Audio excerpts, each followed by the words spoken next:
Hey guys, welcome to the latest episode of Beyond the Tape, a podcast where we chat with people doing about things in the mountain bike industry. In this one, we are chatting with Mick and Lachy. It's another tech talk. Yes, we're finally back. We're doing a bit of an ask anything. We talk about world champs, talk about a bunch of tech stuff, and kind of ramble about a few things. Anyway, before we move into this episode, I'd like to say thank you to our sponsors. We've got Trek Bikes, obviously one of the best brands on the market. Absolutely loving their bikes, and they've got some cool stuff happening. Have you seen that new Super Caliber? A big one for the Tech Talks is Lead Out Sports. These guys are killing it. Some of the best tools on the market and best brands. I'm loving my Unite cranks. The best. They look amazing. Lighter than GX. And don't rub my heels.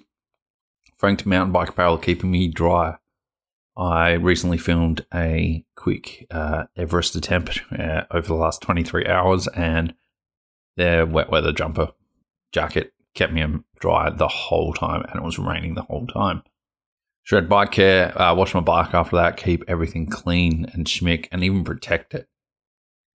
Fist Handwear kept my hands warm. I'm absolutely loving their gloves, and they've got some cool things in the mix as well, but that may only be released to OnlyFans.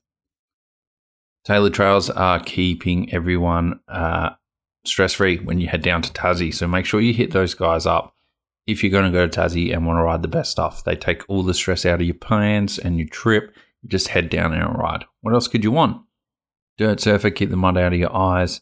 Capped Out Caps, man, they make some of the best custom top caps ever. Absolutely love mine. No fading, no issues at all, really. And my bars are still on my fork, so we're winning there. And Oakley Oz, man, those glasses and goggles, super clear. Barely feel like I'm wearing them. Absolutely loving the goggles. Gone full enduro for a few times now. Half lid and goggles, and can't do anything else. Anyway, bit of a long one. Enjoy this episode of Tech Talk. Mick and Lachy have some amazing opinions and amazing facts in this one. And I just chime in every now and then. As per usual, grab a beer, grab a water, grab a wine, and enjoy this episode. Zoomed right in, and then I put like the satellite filter on and zoomed right in, and I could see Guitar Airways on the plane of the terminal it was in. And I was like, what the fuck? Like, it's got to be on a Guitar Airways flight. And then stuff kind of started occurring to me. I'm like, why the only reason it could be on a Guitar Airways flight is from like an old bag tag. And I'm like, all right, well, let's just sort of wait and see. So I set an alarm for like 12 hours time when if it were to be on that actual plane, like whether it would arrive in Doha. Sure enough, alarm went off, jumped on to the Find My app, and it pinged in Doha. I was like, what the fuck? So to cut a long story short, what has happened, the only thing that I can infer has happened is because my ticket S got opened at TSA, because it wasn't opened when I got it at SFO, but when I got it at Vancouver, the box was fucked and it had been retaped. Like, it had obviously been cracked open. And the frame was damaged as well because it wasn't put back together correctly. So the only thing that could have happened is that they've opened the Trinity as well, taken it out, and refolded the bike box in some way that an old bag tag has been shown. Because when it flew from Melbourne to SFO, not that I can remember, but there was not that I can remember, because normally I'm really good at either tearing off old bag tags or covering them up. There certainly wasn't one on the outside. So the way, like, the lids must have been closed or something. There must have been an old bag tag on the inside and they've refolded it incorrectly. Or there hasn't, or they've folded it incorrectly and nothing has been shown. But there's, you know how they give you those 3 little barcodes? Yeah. There might have been one of them. Like, that's the only thing they've been able to pick up. Like, I don't know the full, because I haven't actually got the bike box back. Mm. But I'm just kind of inferring what's happened, and there's no other explanation as to why the hell it's in Doha. Fuck. Yeah. Anyway, um, I feel like a bit of a dickhead because the whole reason to go to Whistler was. It's not your fault. No point feeling like a dickhead. Like shit happens, you know what I mean, right? Like, yeah. Yeah, like I said, like just thank goodness I had an AirTag because Yeah. Do you yeah, reckon though, like, because I've had situations not lost for that long, but I've had situations where I'm like, I kind of wish I didn't have the bag tag because I wish I didn't know where it was because I now know where it is and no one else knows where it is because they're fucking idiots. sure. Um, yeah, I get that 100%. Like I when I was like when I was going there, like I purposely didn't look at the app when I was in San Francisco because like I didn't Yeah. want to, you know, didn't want to just plan on my anxious mind. But then, of course, once something goes missing, you can't not look at the app. Should just taken it as carry on.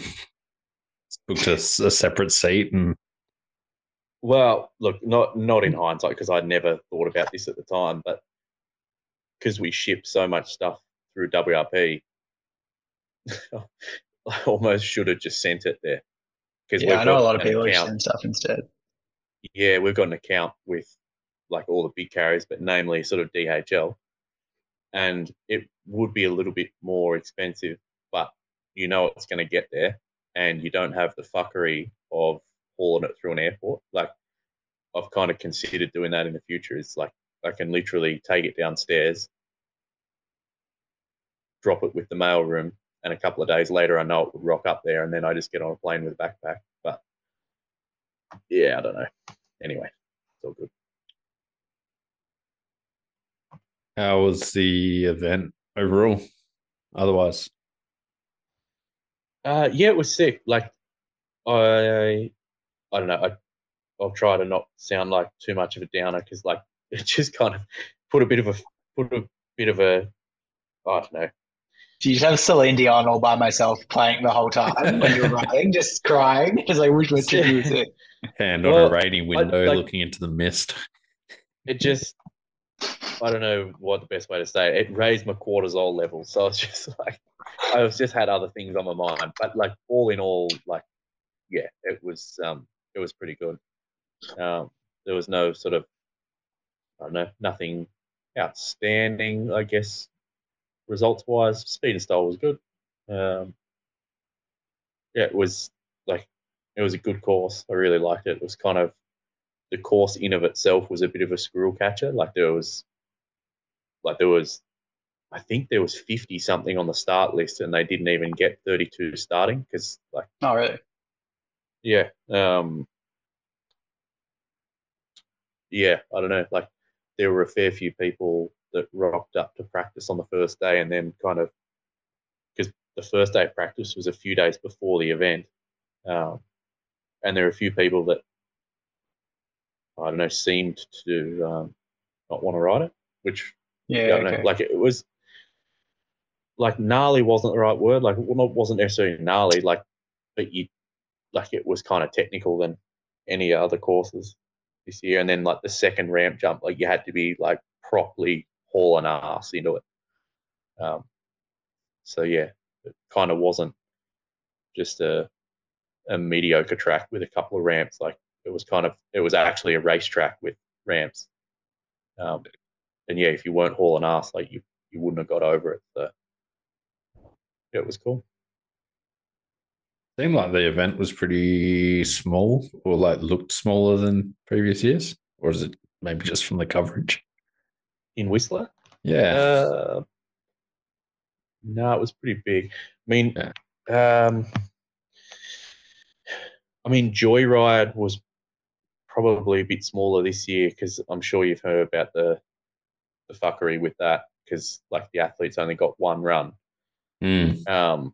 So essentially, what happened was that though I think it was 4 o'clock they were scheduled to start, but it was so windy, man. Like it was full crosswind. So they kept pushing it back. I don't know what time they started, but it would have been after 7, I reckon. Wow. Yeah, And fuck.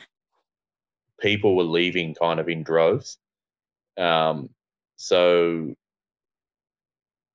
I reckon, like I didn't watch any of it online, obviously, but like if it looked a bit sort of, if it looked a bit scarce online, that's probably why.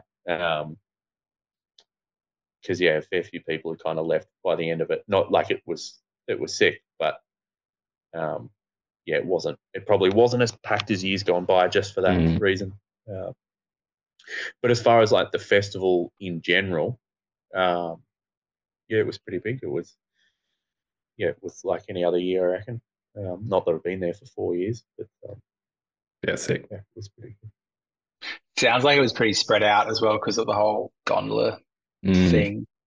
But yeah. Yeah, the Gondi thing wasn't as much of an issue as what a lot of people were kind of suspecting it to be. Because, like the Fitz chair had closed, but the Gondi was still running. Like some of the on some of the days, the lines were fucked. I will say that, but it wasn't as bad as what I was expecting it to be.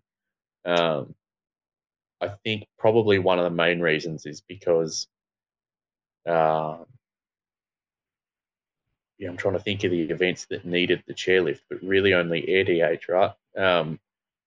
And DH was held in Creekside, so it was in the other village using the Creekside gondola, so it didn't rely on the main village at all.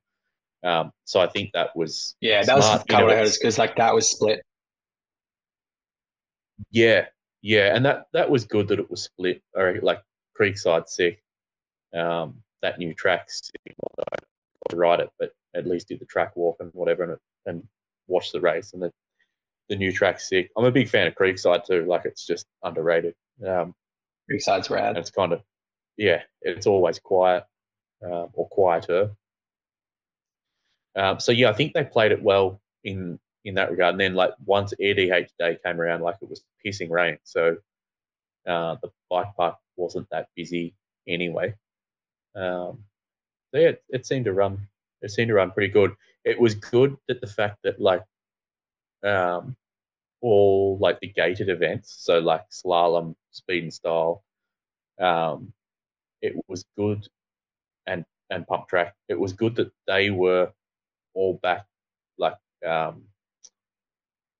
in the boneyard. I reckon that was really sick, because in years gone by, I think the last year that I was there was 2019, but then a couple of years after that too, like speed and style and that were run over in Blackcomb, which was kind of cool, but it got no spectators. So it was remember that was slalom or one of those events. I can't remember when the year Rappalato won the overall, which I think was 19. It was over Blackcomb. That was 19 for that. Yeah, yep. It was just like, it was a cool track, but it was just people couldn't get there to watch it, which kind of sucked. You know what I mean? So for sure, for sure. The boneyard's sick. It's like it just takes a hell of a lot of water that they've got to put down, because it's just so dry and dusty. But and it's kind of hot too, because you like if the sun's out, it's just kind of out. Like I'm not complaining, but it can be a long day if you're out there. Like I know, like say for speed and style, they ran it in the afternoon, which was not too bad. Like it got real warm, but also like the sun glare got shocking, because you kind of started facing the village, like you're up on the hill looking down at the village, and then you went around to the right, and then you had the first ramps, which were fine, like the sun was never in your eyes, and then it had a 180 and came back around, so you had the village on your right and you were looking directly back into the sun, and like it got kind of hairy at times, and like not complaining, but being out in the open was a bit dicey. Sounds sick. Sounds like a good trip. other than the bikes going missing. Yeah. That's exactly right. I'm trying not to be too down on it because try not to let that distract from having a good time because it's first world problems really. I find it quite ride suspicious. bikes, so. I find it suspicious that you had 2 bikes go missing, and then Lachy has 2 new bikes. I only had one bike go missing. Yeah, what are the new rigs, Lachy? I got lucky because I got 2 bikes like in a week. But I have a Nomad. Oh, Nomad, which is sick. I do like that, and a hardtail. So I was meant to be doing reef to reef this week, next week, but my partner got pneumonia, so he's called it for that one, which has been an absolute fuck around with refund. But anyway, that's just story. So we're doing Cape to Cape instead. So the hardtail was to train up for that, which is sweet, man. Like I am a hardtail fan. The FSI I had, which was an awesome bike, was very old school Geo. And it was kind of like, I was trying to explain it to someone before. It's kind of like having and this doesn't, metaphor probably works too well with Cannondale, but it's like having a really fine scalpel. Like you could descend on it, but you had to get your line fucking perfect to make it work okay. And I kind of just thought that's what all like 29-inch hardtails were kind of like. And then the first couple rides on that thing, I was pretty blown away. Like there's a track up here called Deadwoods, which is rooty and sandy. It's nothing too crazy. Like it's an XC trail. I suppose you call it a trail riders track. They usually race an enduro stage on it. But I could just hook into the corner. So obviously the BB height's at a really good spot. Actually feels quite low in a good way. And with 100 mil travel, it felt bent. So yeah, I'm enjoying that. And then the Nomad's freaking awesome. Like I've just been playing with shock tunes and stuff for the last week. I've only had it for a week and a half, but I've done over 12 hours on it. So Sick. yeah, just dialing it in. Like I totally get the BPP thing now. Sure. Yeah, it just feels really good.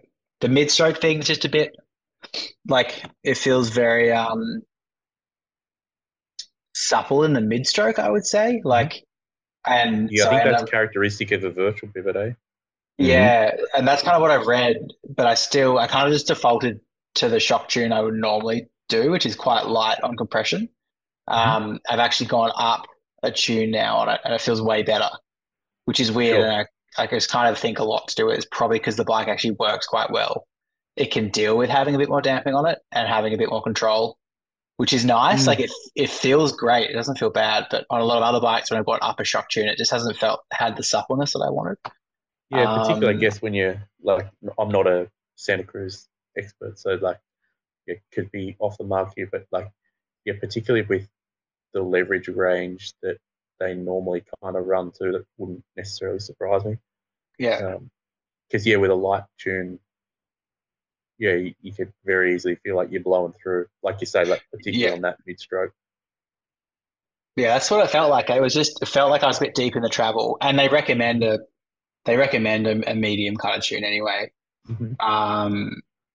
Whereas normally I'd go down a tune. So anyway, that's been really interesting. The progressive rebound tune on it is great.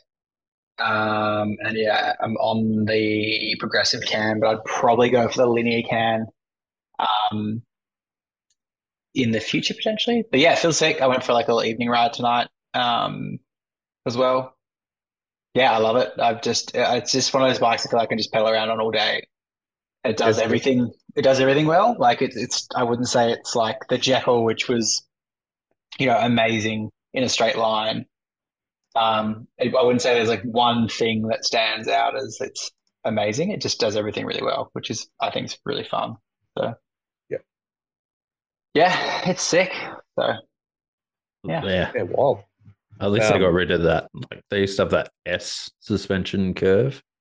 I need to find it somewhere where it was like real easy, like light and easy off the top, and then it just blows through your mid travel and then ramp up real hard. And they've kind of changed it now, but on the Santa Cruz's I've ridden, it's all been that similar feeling.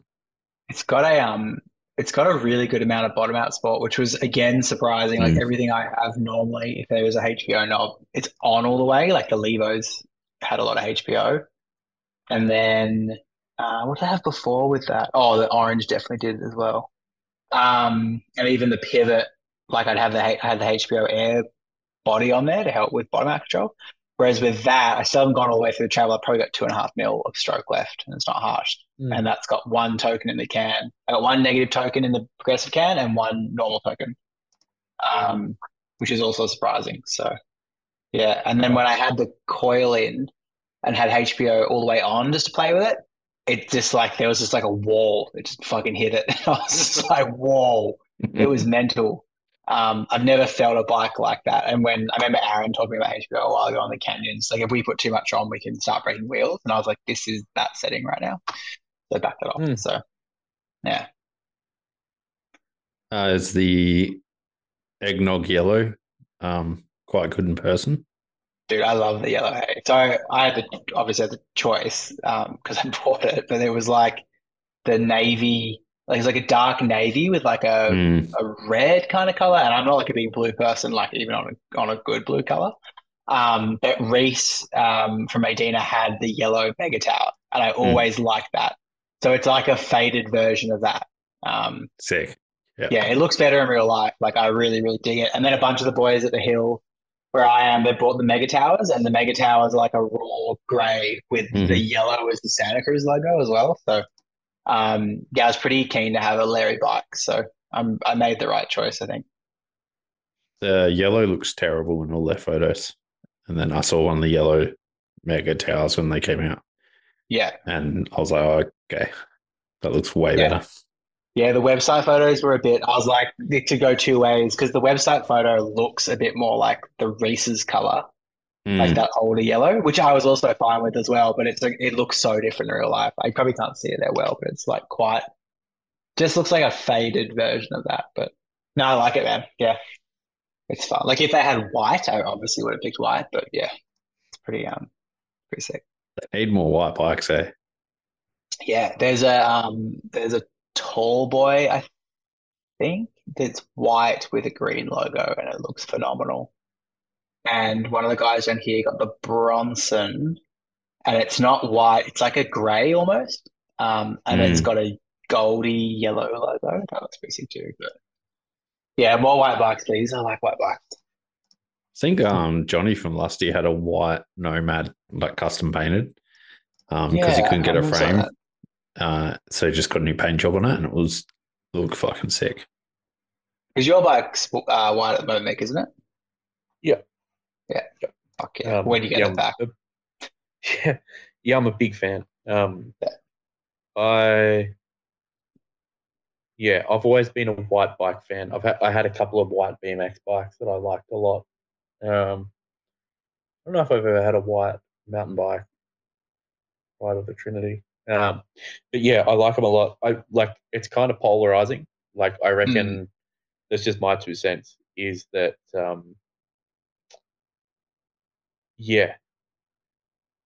when it's done shit, I don't like it, but when it's done good, I reckon you can't beat them. Gotta be classy white. Yeah, you got to be classy white. Like sometimes it can just look like a stormtrooper, but if it's done well, I like them a lot. I feel with the power of a white bike, you also have to keep it clean. Oh, dude, like, if it's not clean, it looks shit. 100%. And I also think there's something to do with kind of like the ergonomics of the bike too. Like I reckon that this might just be wacky, but I reckon certain frame structures lend themselves good to a white frame, whereas other frames, like if it's really sort of boxy or thick tubing or whatever, and it's white, it can look awfully kind of thick and heavy. Yeah. Whereas if the frame's really nice and I don't know, just got a flowy kind of architecture, I think they look really, really good. Yeah, I remember with roadies, like I had a white TCR and that looked mint, but then I had a mate with a similar white Propel, and the white just didn't suit the Propel because it's an aero bike. I totally agree. Yeah, yeah, Sick. for sure. Like I've seen a couple of white e-bikes, and just with that, like, generally speaking, like with a really thick down tube. Just I think because the white stands out so much from any background it's against, it just looks so thick. Mm. Um, I have seen some good white ones though. Like Dan Perkis had his work bike that was a white alloy Levo, like Gen 2, and that oh thing yeah, was mint. That thing was real mint. But I think because it was alloy and then it was a gloss from memory, maybe it kind yep. of perked up a bit more.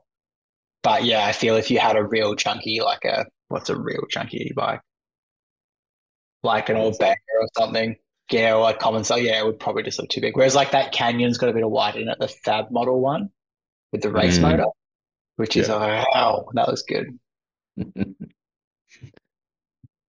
When you get one next week? No, I got my Levo now. My Levo's still good. Um, yeah, I'm pretty happy. I'm pretty set on bikes at the moment. I'm gonna get a Julie, XC Julie as well. Um, and then I think that's kind of it, man. I don't need any more bikes. I've just kind of replenished the fleet after being unemployed for a significant period of time last year and needing to sell everything. So yeah, the fleet is back. What jewelry are you going to get? I think I'm going to get the Cervelo to match the hardtail. So the ZFS. And there's a Sick. white or a black option, which is pretty sweet. So I got a Sid sitting there for that and the shock. And then, yeah. And then like the hardtail will kind of be like aggressive gravel, I suppose, or just like the stuff I do around here. Like I can ride from home 50 Ks to Red Hill, and then I can do laps of that and come home. Mm. I really like those kind of days. I wouldn't do that in Julie. It's perfect on the hardtail, on the pedal bike, terrifying. So yeah, after that, I don't. Yeah, I'm kind of good on bikes. Yeah, but yeah, I don't know. The Levo's been good. Yeah, I want to try a few more motors or drive units, but yeah, we'll see. Sick. Do you guys want to talk about world champs at all? Yeah, sure. I'm up for whatever, dude. Yeah, no agenda. I'm a bit glazed. Sorry. Just from tiredness, by the way. What was your favorite bike? I think I asked this during the week, but yeah, what was your kind of favorite bike from world champs? I'm a big fan of what Mondraker are doing. I think their team have really stepped it up. Like if you look at what their bike was last year, and then what like the package they've got this year, it's like I would say it's. Oh, I haven't really thought about this, but I'll just say it anyway. It's probably like the most adjustable bike on the World Cup circuit at the moment. Like they've got some cool stuff going on. I know a couple of mechanics there pretty well, and yeah, they just seem to be really kind of up in the game, which is always good to see. And the guys that got riding for them, I'm a big fan of. Shout out to Hodo, because Toto's King of Crankworks this year too. That's sick. I reckon just off the top of my head, that would have to take the cake for me. There wasn't a lot of banging paint jobs this year. Like World's week for me normally with World's bikes is like that's my week. I love. It's usually there's usually a USA colored bike that I'm just like, yeah, that's all me, because like white, red, and blue is big one. But like paint job wise, I don't think there was a lot. Like unfortunately, I wasn't very stoked on the Canyon bikes. Like I understand there'll be a story to be told with all of those bikes come the end of Super Week, Super Worlds, which I think is awesome. I think that who had a pretty good Louise's bike was pretty sweet. Like a nuke proof, I think probably did the best job. Yeah. I really liked, and then it had no paint job to it, but I really liked Nico's Frameworks bike because it was made in Scotland. Yeah, which I thought was really cool. Sick. So like in its own way, it kind of had its own paint job that was Scottish without it being Scottish. So like I really appreciated that. And just to see Nico be back racing, I think was pretty cool. I think if Sam raced that frame in the nuke proof pits would have been the bomb. Like that thing looked sick. That was my pick. But unfortunately he's out. I reckon the nuke proof ones was like Oceans. Oceans? Oh yeah, Wait, Oyson. Yeah. no, he's on YT. No, Who who's are you the thinking of? Irish guy on YT on Nuke Proof? And they had the Oh, Ronan Dunn. yeah, and they Yeah. had like the 4-leaf clovers and Yeah. rocks and like everything like ghosted into it and stuff. Yeah, that was real cool. You know Yeah, what all bike the as well? Oh, sorry. There you go. Man. no, you're right, mate. You go. I just this is a little bit off topic, and I probably should check in the chat first because it's interesting. This isn't world bikes related, but in terms of looks. But I was watching the Vital Roars for the first 2 days, I think was juniors. And there was this kid who was absolutely shredding on a Vitus. And the bike genuinely looked like it was working well. Now, I don't know Vitus, and I don't mean to sound like I'm throwing shade, but like the Vituses I have seen in the past probably didn't work amazing. That thing looked like it was really working well. Um, that was a shock. I'm Yeah. pretty I sure. think Don't quote me on this, but I'm pretty sure Vitus is the value version of Nuke Proof. It's Yes. all Yeah. owned Yeah. by Still chain reaction. yeah. I think look, I haven't seen that video, so this is very unsolicited. But in saying, like, speaking about Vitus, the couple of guys that are riding for them at the moment, like, they seem to be doing some pretty cool R&D as to in regards to like what their athletes want. Like Kyle Straight's on Vitus, and they're making him like custom slalom frames, and it's like Yeah. to me that's pretty sick because I can't think of anyone else that's making their athletes custom slalom frames. Like, Mm. I know we're not talking about DH here, but like, I don't know. I was pretty stoked to see Kyle at Whistler, and I had a bit of a chat to him about the frame and whatever. And I don't know. I reckon that's pretty cool. Yeah. That's just a standout, a little random standout, I thought, from pretty interesting Mm. that. So yeah. I did Yeah, like Amy Kenyon's Iron Brew Santa Cruz yeah, as well. Like, that was cool. I I don't think I've fucking seen that. I better look it up. I love Iron Brew, and yeah, that was Yeah. sick. Actually, Syndicate's bikes are pretty sweet. If Goldstone raced, I reckon that would be my favorite paint Mm. job, like the white and red. That was pretty good, but he didn't really race. All those paint jobs look good, but yeah, I don't know. It just didn't seem to be like a very Larry paint job world. It was quite yeah, lackluster. Mm. And so was the race, if I'm honest. I don't know. That might just be me, but I didn't watch it live because I can't stay up late because I'm a small child. But yeah, it sucks with the weather, Mm. for sure. But then it's also Fort Williams, so it's like you should just assume it's going to rain at some point. Um, I don't know. I thought it was a cool mixer. I thought it was great for Atherton bikes, like, and those bikes look like they work well too. Um, yeah. I was just demo because I wanted Troy to win it, but yeah, Poor guy. Sick yeah, like that week, that whole week. Just yeah. looked There, rooted. like there was a heap of people who got sick, eh? Mm. Mm-hmm. Like Ellie Smith got sick. She didn't even race. She was, just went to yeah, Andorra. yeah. Yeah. Louise was sick as well. Yeah. Mhm. Yeah, there was heaps of people that like just sort of heard on the grapevine that got sick. So not not sure. Probably something going around. Did you see as well on Vital, just because I love the Vital Tech Forum, but there was like some Same. close-up pics of the Specialized bike, which that bike intrigues me a lot. But you could see like the linkage poking out the bottom, like in the dirt and stuff. And I was like, ooh, Mm. and it looks a bit like those old Ancelotti designs. And I was like, that's pretty cool. And there's a guy, I can't remember his username, he's doing a bit of sleuthing on there, which I thought was pretty freaking rad too. But that bike's interesting. Like those guys just look so freaking planted on those things. It's They do. ridiculous. Yeah, and like obviously, yeah, like Finn and Loic are the world's best, but the bikes just look so composed. Hey, like I was watching, Yeah. it must have been some Vital Raw or something, but yeah, I was watching, um, that section in the woods that when it rained, it just got like Mm. fucking death icy, Mm. um, and it was from, yeah, it was from there, and guys were coming through and just get spat all around the joint. Actually, Reece Wilson put up a video only today.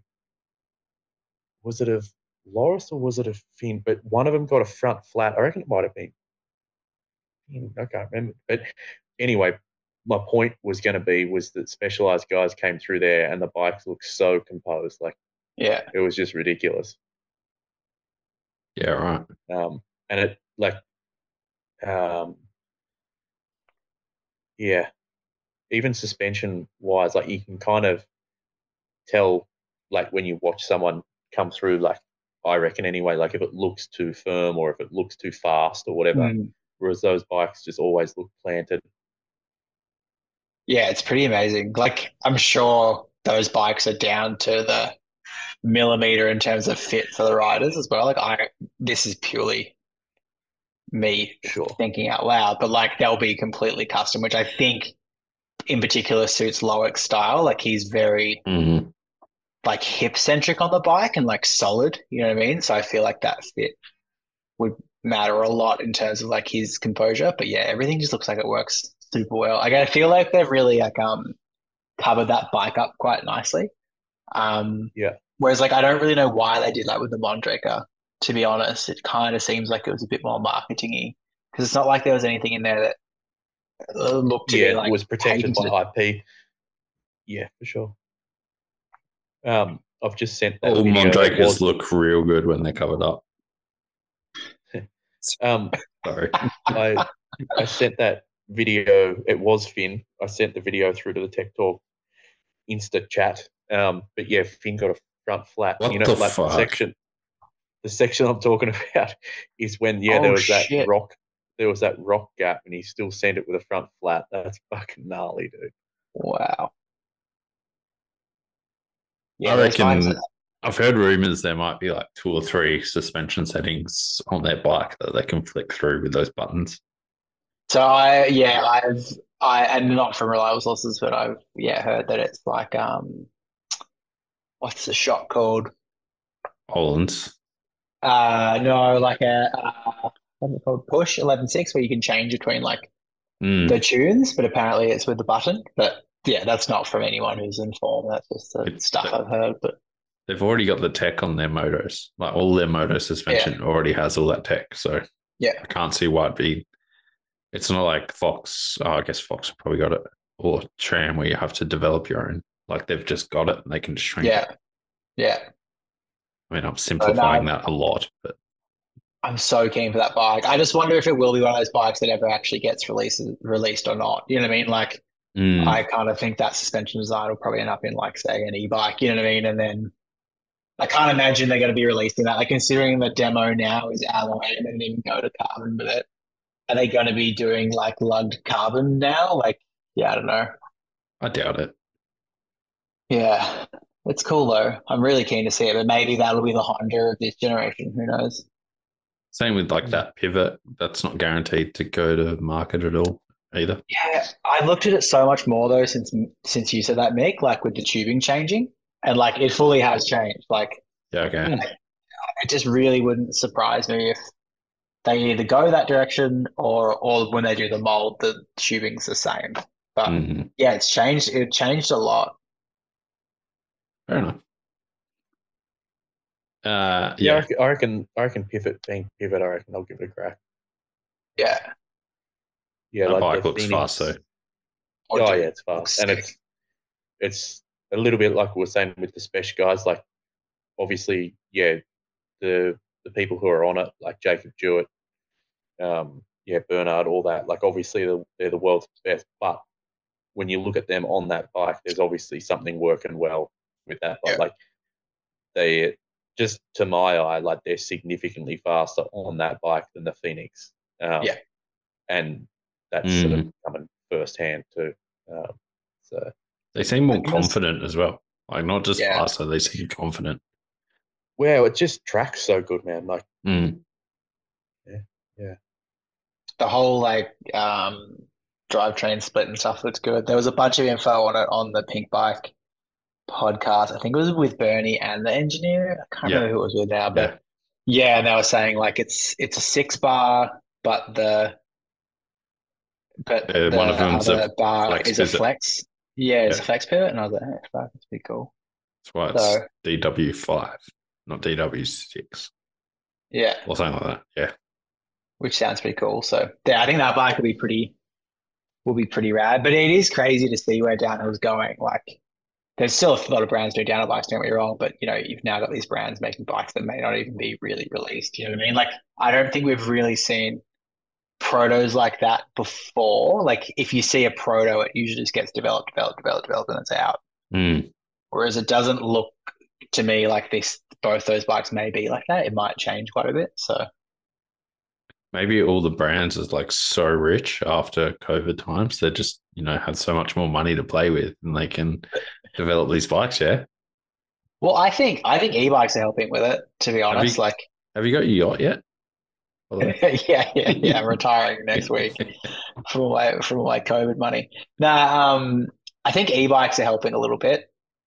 I think a lot of the technology trickles down to, from downhill to that, I think, which is cool. At least from like a cost center wise, they can probably use a bit more. But I don't know, I think it's just as the cliche as it sounds, it is becoming the F1 of the sport now, and it's becoming less attainable in some ways, which I don't necessarily think is bad, and more, viewer friendly, I suppose.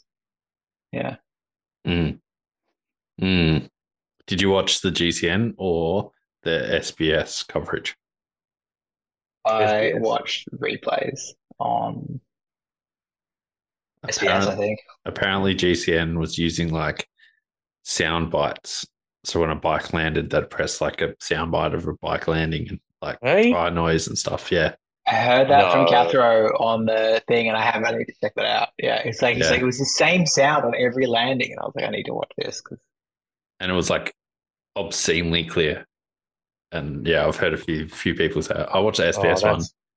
Fucking revolting. Yeah.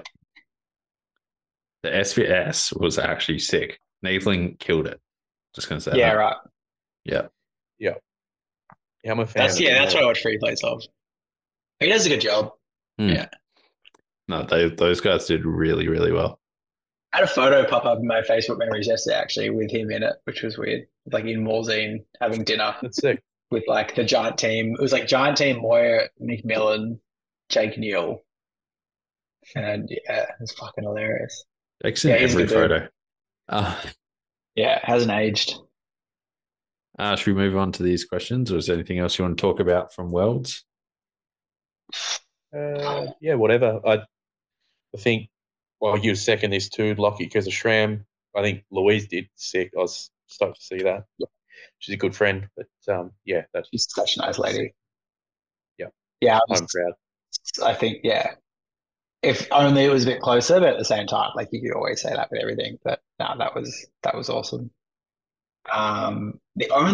Bike Rumor did a really good write up on a bunch of bikes and products, which I thought was, I think it was Bike Rumor, maybe Bike Radar, but they had a thing on like Valli's session, which is interesting. So she's actually got a shorter rear end on that, which was interesting. And then like the whole bike was set up to be quite a lot more planted and less playful than the session. That was cool. There was quite a bit of insight on there into the forbidden downhill bike too, which is good. Like there's a bunch of just really cool scoops on there, which isn't usually a place that I go to for downhill content.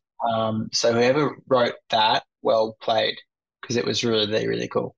I think a lot of other companies are starting to reach out to people on the ground, from what I know, mainly because some of the other bigger sites are kind of turning to shit. Yeah. Put it nicely. I don't know. There was barely any coverage on Pink Bike, like in my eyes, compared to what they usually would be. There was like, yeah, that's a good point. Yeah.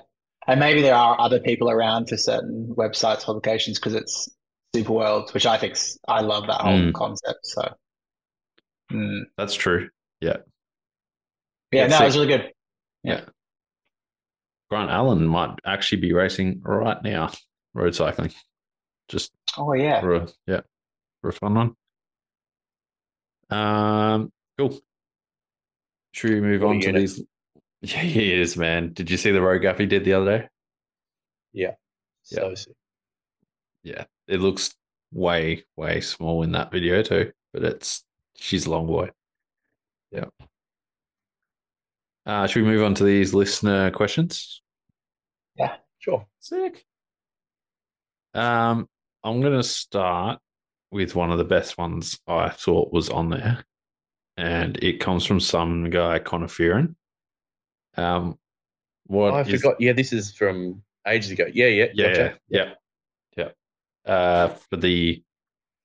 What are the differences between a metallic and organic brake pad?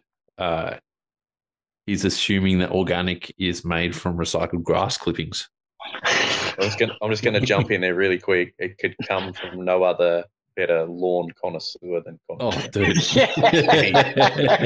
If one man knows his grass clippings, it is Connor. Oh shit! Maybe Connor's lawn, seeing as though it's so manicured, maybe Connor's lawn could make an actual grass clipping organic pad. You can get it one every time as he goes and cuts it with his scissors. I'll let you tackle this one, Lockie. Yeah, I've got no idea. I actually wrote an article on this, so if anyone wants to go deep on nice. it, there is it's kind of taking other people's stuff, to be honest, but not taken within SRAM. On all the SRAM brake pads now, there's a little QR code on the packaging, and that QR code takes you to a choose your own adventure for brake pads, which is pretty cool. So there's a bit more on there than that, but organic and sintered pads both serve a purpose. They're just for different riders, and I would say the vast majority of people who listen to this podcast are probably not going to like organic pads, and I'll explain why is as short way as possible. Organic pads are made from various organic compounds. Metallic pads are made from metallic compounds. I have a set of metallic pads here, but the metallic ones are actually melted into the rivets on the back of those pads. So they're done at really high temperatures. So there'll always be a steel back pad with those. With organic, you can get away with lighter ones because they're kind of melted and then bonded. On there, they just serve different purposes for different riding. So sintered is normally referred to as like a heavy duty pad. Organic's usually quieter. Organic has really good initial bite. So it doesn't need a lot of heat to get into the pad to get your coefficient of friction between the two surfaces nice. Kind of just does its thing straight away. And that's because in a lot of ways it is more like porous. And that's why the wear won't be as long with them, because they're less solid, I suppose is the easiest way to say it. So they're really good straight off the top. They're really good in dry conditions. So, and I do know some riders, like I know Ryan Gilchrist, when he was running outside for the year, he was running organics quite a bit at Maydena in the dry, because it gives you such good initial bite at the start. Sure. Once you start to get into and even so much with the power thing, like they take less time to bed in. Like that's how much difference. Cinders will take more time. Once they get wet and they also that friction point, or they get very hot for long periods of time, they start to wear quicker, and you'll get what they call as a friction fade on them. So if you're doing XC or trail riding and you're on and off the brakes every now and again, and you like initial bite, organics are the pad for you. If you're riding downhill or gravity, they may not be the right pads for you. If you're riding in all conditions, you don't change your pads out, and you want to go for the metallic pad. Metallic pads are not as great off the top. Okay, they do take a lot more time to bed in, quite a bit more time, just to really get the pad material to impregnate the rotor properly. But once they get hot, they have a lot more friction available to you whilst they're hot and getting hotter and hotter and hotter. So their point of friction fade is a lot higher than what an organic pad will be. They'll last a lot longer. Because they're a bit more of a solid pad as well, though, they're very loud on the wet. So if you watch a World Cup and you hear runs brakes go down the hill, that's just really the coefficient of friction between the pad and the rotor changing because of the water. It kind of always boils. But the water doesn't really go anywhere with metallic pad, or as it does go somewhere with the organics, kind of goes in and wears and up and down. So they will be a lot louder. So yeah, downhillers, enduros are going to be better on sintered. But I would say to Connor, like if you're at Maydena in dry conditions, maybe try some organics. If I'm there, I'll chuck some in your bike, and you can see if you like them in certain conditions. But yeah, for the most part, they're going to come on OEM brakes, usually to be more user-friendly and quiet. And your average rider who's, probably not as experienced as people probably listen to this podcast are probably going to benefit more from a brake that works better in lower temperatures than any of us who are going to be, holding them down super tracks. So they're not made of glass clippings, but various organic materials. All the SRAM pads don't have asbestos in them, fun fact. And there's a lot of ratings around brake pads and use of asbestos, because apparently asbestos is actually great for heat management. But anyway, There you go. that's different. But there's a power pad as well, which in our lineup, which sits between the two, but it's still of organic origin. So it will. I feel do they it'll call work that? a little bit nicer. What's that? What do they refer to as like semi-metallic, semi-sintered or something? Is that correct? Yeah, it's the power pad. Yeah, it's like a grey backing. Yeah, Yeah. It's still effectively an organic pad with metallic compounds throughout it, as opposed to a metallic pad with organic portions in it. Because if you put organic bits into a metallic pad, it would probably melt. Mm. Yeah, they're made at quite high temperatures. So Yep. yeah, but there are different purposes for them. Look, I've done this in the past and run an organic pad and a sintered pad. People do it.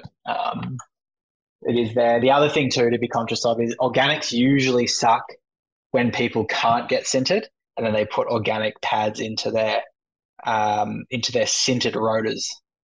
And so rotors aren't sold as sintered, but if you bed in a sintered pad into a rotor and then run it with an organic, they will not last very long, because it's more abrasive on the disc side than it is on the pad side.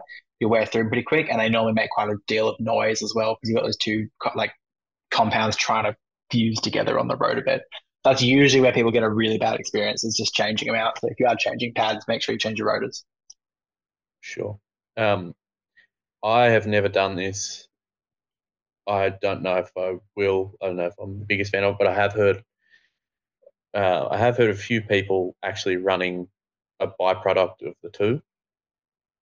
So metallic on one side and then sintered on the other, to try to get best of both worlds. I don't know what you think, Lachy. I personally wouldn't do it. Like, I'm a metallic fan anyway, but because I guess they want the bite, but then some of the advantages of metallic, but yeah, I don't know. Yeah, I've done it years ago. So I had a set of code ultimates, ultimate codes before code ultimates that now exist for a thing.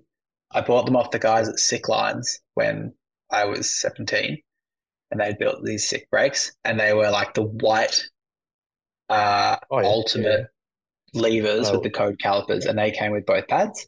That's literally 17-year-old me experience. They felt okay, but the thing is, I think in those situations, and Greg Menard apparently runs it quite a bit as well. If you have a mechanic, it's fine. What you're going to get is uneven wear, so you're going to find that one side wears more than the other. The other thing too is, at the same time, once you've experienced a really nice bite off the top with the organic side, but once it gets to the point the heat is really building up on the sintered side, and there's going to be detrimental effects on the other side. So burning your rotors out and putting them into like a thermal shock is a very high probability as well. That's where your rotor goes like that purpley kind of color, because it overheats, and you have a bit of like pad almost melting. So if you're a sponsored rider and you've got someone looking after your shit, endless pads and rotors, then I'd definitely try it. But if not, then I'd probably just go with sinters, bed your sinters in properly, and you're pretty good to go. But they might be a bit loud in the wet. That's about it. Because the thing that I've found with like organics is, like, even on my dirt jump, like for instance, like this is a prime example, right? So I got a new brake for my dirt jumper, which I use for slalom and that, which, like, relatively speaking, you're actually on the brakes pretty hard. But so like I think it's a Dior, but anyway, it's like mid to low level. It's twin pot. It's still twin pot, so it's actually got really good power. Any Shimano brake feels relatively good to me, I reckon. But in any case, it came with organic pads off the shelf, and I was like, oh, it's only dry my dirt jumper. Like, I'm not going to bother about swapping out to metallics, because pretty well on my on downhill bikes, I just swap them straight out or my enduro to swap them straight out. But like I glazed the pads almost straight away, because I think like if you're a certain weight or certain sort of harshness on the brakes, that's the first thing I notice about them. Like I can't really tell like the bite off the top. I reckon like if you've got good brakes, like I understand the bite in the organic, but I reckon if you've got good brakes, like you'll get bite through the brake anyway. But like I thought that was interesting. Like even on the dirt jumper, I just glazed them, and then I should say I put another set in because initially I was like, oh, like they must be contaminated because that just seemed a bit ridiculous. I put another set of organics in because that's like all I had at the time, and did it again, and then swapped metallics, and then perfect. I've still got them in, so I thought that was funny. Honestly, on the dirt jumper slalom bikes, they probably get it the worst because the rotors are tiny. So that's a very good point. Yeah. So that and that's the thing with any brake pad choice too, right? It comes down. Brakes need heat. And there's a really good series that Shran made, which is like the science of stopping. And I think Aaron says that it's like, it's true. Like brakes need a certain amount of heat to operate, especially with sinters. They need to have that heat going through them. The heat isn't necessarily the enemy. You can have too big a rotors for the purpose beyond just fitment. But like those 160s, like the gap from a 160 to a 180 in terms of temp. I remember looking at this on a graph years ago. It's not the percentage of the rotor size difference in terms of that heat buildup. It's also got a lot to do with like ventilation and air getting in there via the fins as well and the fin length. So 160 rotors will cook stuff pretty quick. And you'd be very aggressive, Mick. Like I wouldn't say it's a weight thing as much as it's probably a velocity thing. You're trying to very precisely slow down in the fastest manner possible to then get going again. So you've got a really big strike of heat where you're actually trying not to skid, because skidding doesn't really get the brakes super hot because they stop. But you're going to be in motion the whole time, and it's that increased velocity over the average punter that would make a big difference. Sure. Probably quite a fair bit of heat going through that rear brake when you're over-rotating a couple of backies. I've only ever rotated two. I've seen one, and I've seen the other one. I've seen one. Well, the one that you saw ended with the front brake. Yeah. The front brake worked a little bit too good in that scenario. Oh god. I have been. I've probably might have discussed with you guys already, but I was trying those absolute black ceramic brakes pads, and they were interesting. They just got too hot. Like that's what I've spoken to a couple of people about it, and apparently that's sort of indicative of, it's sort of common with a ceramic pad is they seem to induce just too much heat. So like the fins on the back of the pads, like they had like these huge honeycomb fins coming off the pad, and it was kind of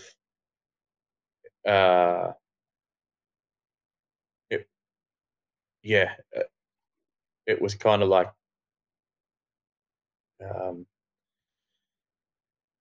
a reverse economy type thing. It was like, are the fins there to dissipate heat, or are you having to put the fins on because you're using a compound that just induces more heat? So you might as well use a compound that induces less heat, and then you don't need the fins, or still put the fins on and then to keep it cooler. Because essentially what I found, I actually really liked the pads, to be honest. Like they were an absolute bitch to bed in. Like it was insane, actually, like just how long it actually took to get them bedded in.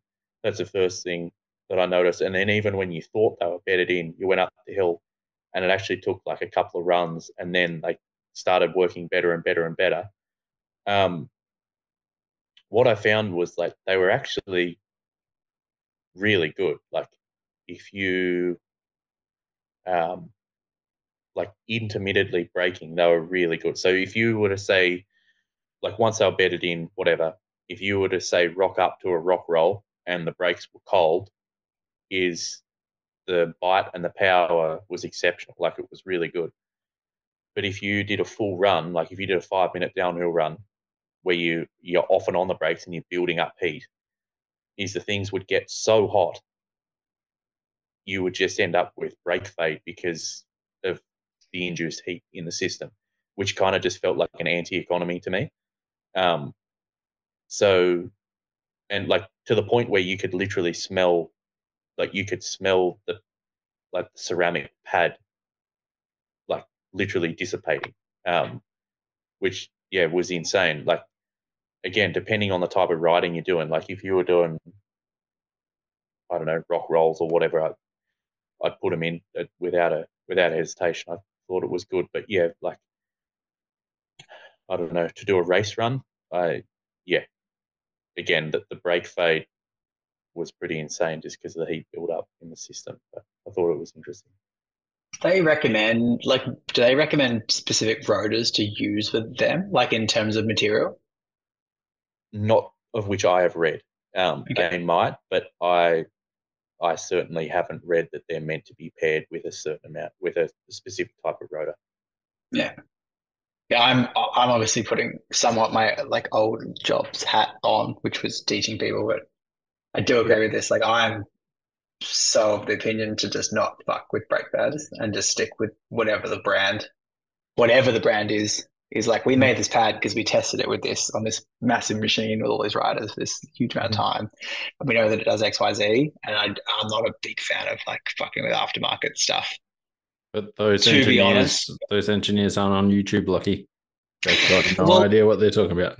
It's the same with chains, right? Like you get chain companies saying that like these chains work on 3 different group sets. And so I know all of those 3 group sets use a different type of chain. So it's like it's going to work on 3 different group sets, but it will not be optimal on 3 group sets. And I assume it'll be the same with brake pads, but I also haven't tried the ceramic brake pads at all. But the fin thing's interesting. Like obviously the other brakes, which I won't name, but the other big brake company who make fishing stuff, their fin design, from what I've heard, a lot of that's to do with getting air in and getting air out as well. So it's not just adding on material to allow the heat to dissipate out. It actually kind of allows the air to get in and get out. And there's gases that escape as well.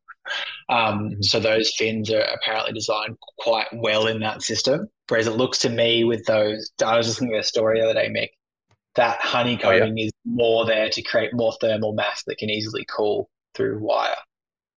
Mm-hmm. So, yeah, sure.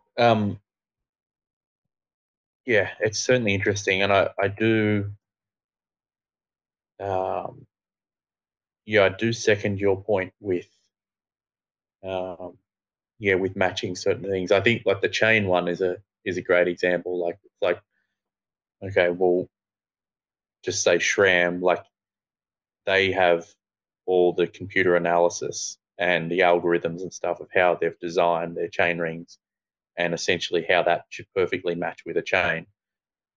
So it might be possible, but I highly doubt that, then this third party's come along and been able to adapt a chain to a specific type of chain ring better than that company that owns all the IP, surrounding that design. So and it's the same with those. And I'm really not trying to throw shade on those pads. I sound like I'm just being a dick, but it'd be, and that's kind of where the first question was. It's like, I wonder if they recommend a rotor, because I'm sure they haven't tested on every rotor, you know what I mean, on the market. So it's just like, surely there's something that would be optimal with. So that's why I wasn't sure if maybe there was like, these work really well with an alloy or a steel or, Sure. No, like I said, like not that, not that I've read. It was certainly, kind of seemed like a plug and play thing. But I mean, happy for you to be the judge. But certainly, I think that some of the claims that, some of the claims of third party company like that is made, you're like, well, that's a wild claim. But anyway, like I said, they were good in certain scenarios. I wouldn't necessarily race on them. Certainly good in something. Let's move on to the next one. Otherwise, this will take 3 days. It's on to a quick and easy one from my boy Shane Jong. When's your magic driver for the DT350 coming out? Oh yeah.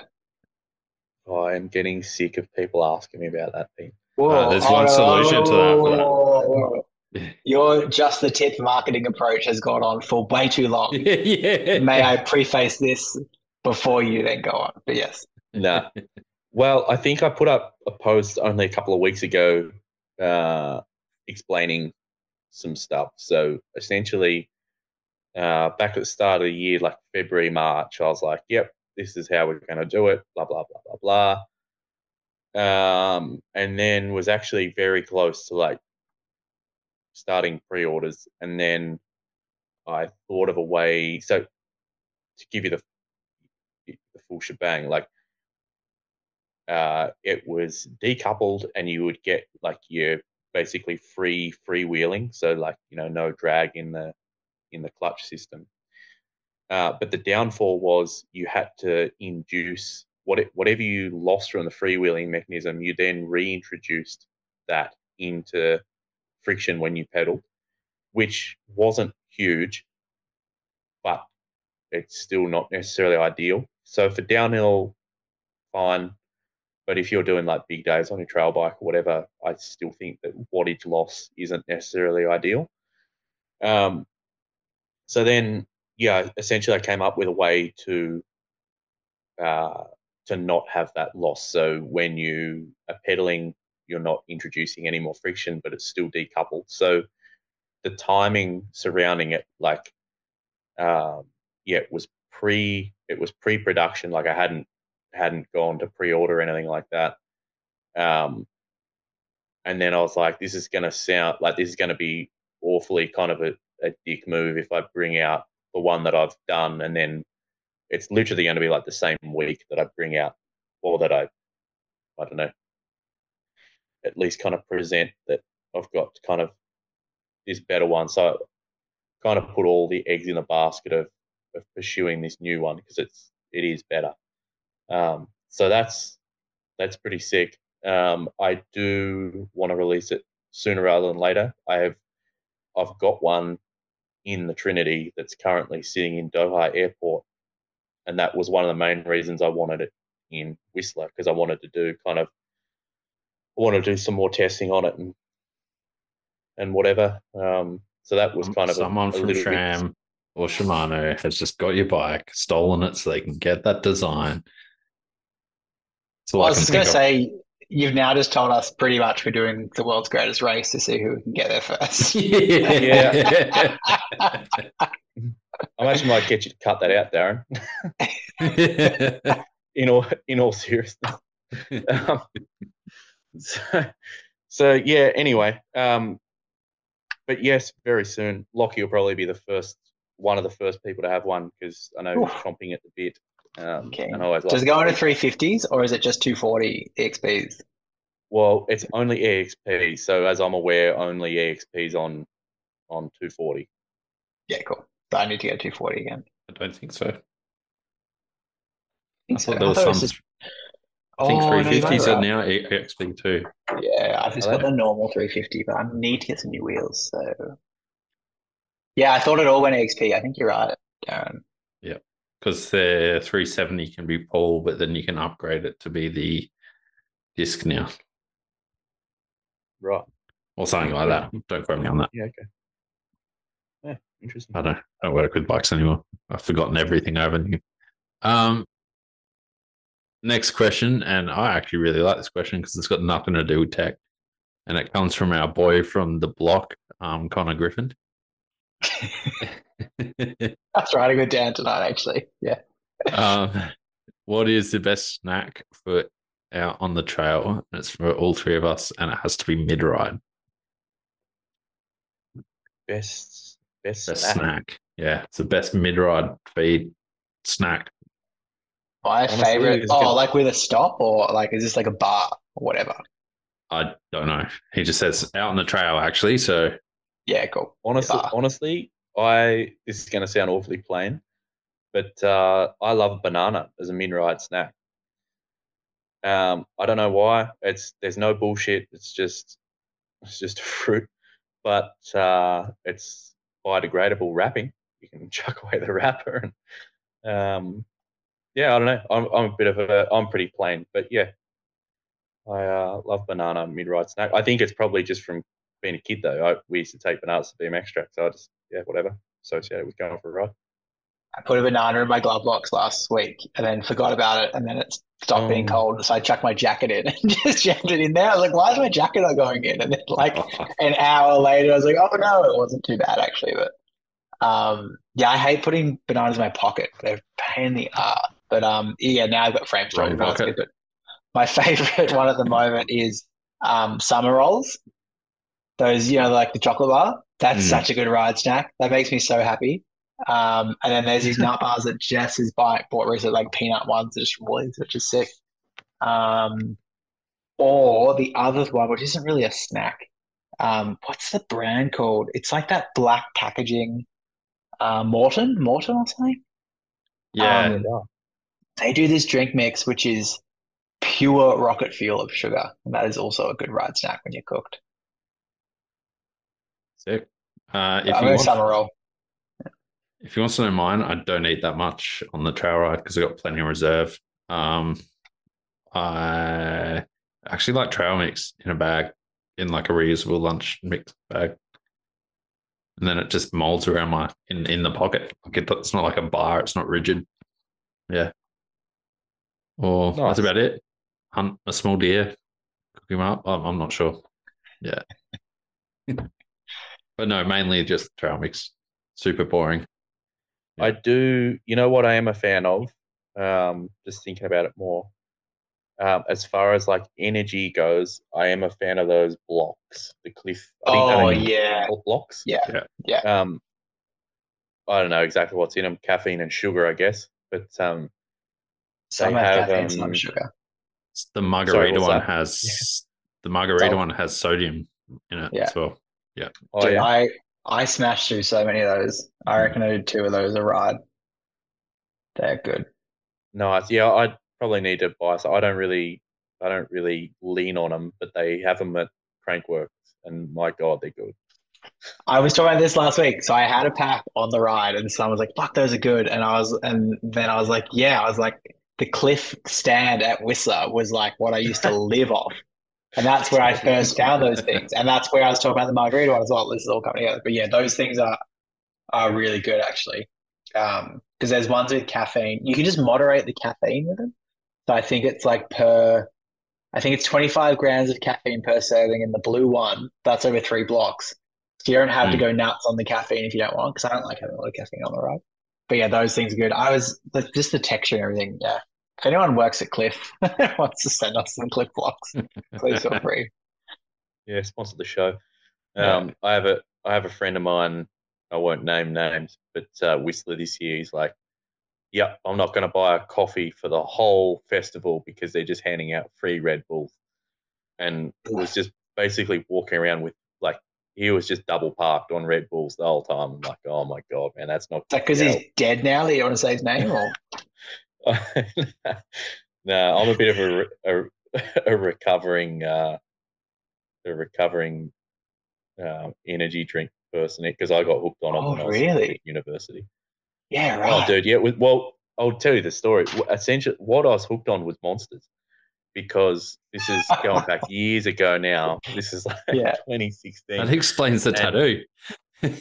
hey, no, I don't have any tattoos. Yeah. My name's actually Kyle, and I love. I love punching drywall. Yeah. No, this is back in 2016, and I was living in America studying, but I was also doing a bunch of BMX racing at the time. And America's got such shit coffee, and I am a bit of a coffee fiend. Less now. I used to drink a lot of it when I was at university, but I used to drink a lot of it when I would go either to the gym or to the BMX track. But obviously, because the coffee was so shit in America, I wasn't drinking that much coffee. But at the Ultima BMX track, they had a fridge full of Monster Energy, and they're like the big cans too, man, like 16 ounces. And they were so cheap, dude. Like, I can't even remember, but just say like $2 a can or something. But the thing was, the canteen was at the sign on. So every time, like, you had to sign on every time you went to practice. So I'd go sign on, and I don't know how much it was for gates, like $5, $10, whatever for gates. And it was like, yeah, here's another $2 for the morning. And dude, it was bad. Like, I still remember it occurred to me because essentially, like, I had no motivation to ride my bike unless I had a morning. And I was like, all right, I think I've got like a mild addiction. I need to, and I just went cold turkey on them. I'm like, nah, I'm just off it. Had a headache for about 3 weeks when I went cold turkey. But yeah, anyway. I went cold turkey off coffee last week and had 2 weeks ago, and I had full headaches for a while. But yeah, I've heard that money withdrawals are pretty bad. It's like it's the sugar and the Dude, caffeine and like the dopamine guarana thing. or whatever is in it. Yeah. Yeah, hectic. On that note, let's move on to the next question. Anyway, if there's kids watching, yes, don't get hooked on energy drinks. They're shit. Just save them for the right time. You know what I mean? Like if you're going to use them before a race or before the gym, they're fine. But don't just have Jess as a teacher and kids roll into school in for Monster in the morning. Like don't do that. That's bad for you. It is real bad. But before we move on, Darren, sorry to hijack your podcast. Have I ever told you about my Red Bull vodka story from schoolies? No. All right. Well, it's pretty funny. Listeners might get a kick out of this. So me and 9 other friends of mine, we went to schoolies on the Gold Coast when we finished year 12. And I regret it now. We would have looked like bloody dickheads. But anyway, to cut a long story short, we were at Vanity Nightclub on Cavill Avenue on the Gold Coast, and it's probably still there at the time. Anyway, when you walked out of Vanity Nightclub, directly across the road was a 7-Eleven, and for a $2 coin, you could do a breatho. Oh fuck. Yeah. So we walked out, and it was like 3 a.m, bro, and all 10 of us walked out, and we were drinking Red Bull vodkas all night, and we were quote unquote smashed, right? Walked out and all saw the breatho, and we're like, all right, let's do a breatho. And I just so happened to be the first guy that blew into it, and I blew 0-0. And you can imagine the backlash that I got. Like all the boys were just like, oh, you're not drinking, blah blah blah. Anyway, every single one of us blew 0-0.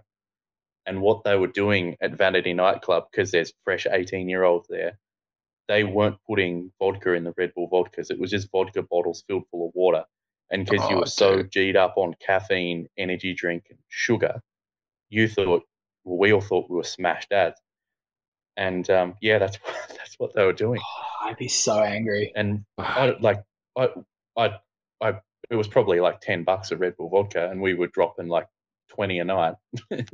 weren't drunk at all. That is yeah, pretty much illegal. Yeah. But anyway. Don't go on schoolies, kids. Yeah. Nothing ever. Go bike racing instead. Yeah, they put vodka in your drinks there. It's way better. It's the other way around, yeah. There wasn't enough Red Bull in my vodka. This was an interesting question from Jake Rides. Where do you see the evolution of downhill racing going in the next few years? Will we see everyone running prototypes that are super secret, et cetera, et cetera, et cetera? Just the highest pivots possible. That's where I see it going, like super high pivots. Just like off on the seat. back of the seat. Yeah. I think I said it before. Like, I think more stuff will get proto, but I think they'll be trickle down to other bikes, like e-bikes. But I'm excited. I'm excited for more prototype stuff in downhill. I think it's going to be really freaking cool. Yeah, I think a lot of it will come in. I don't know. I think the sport.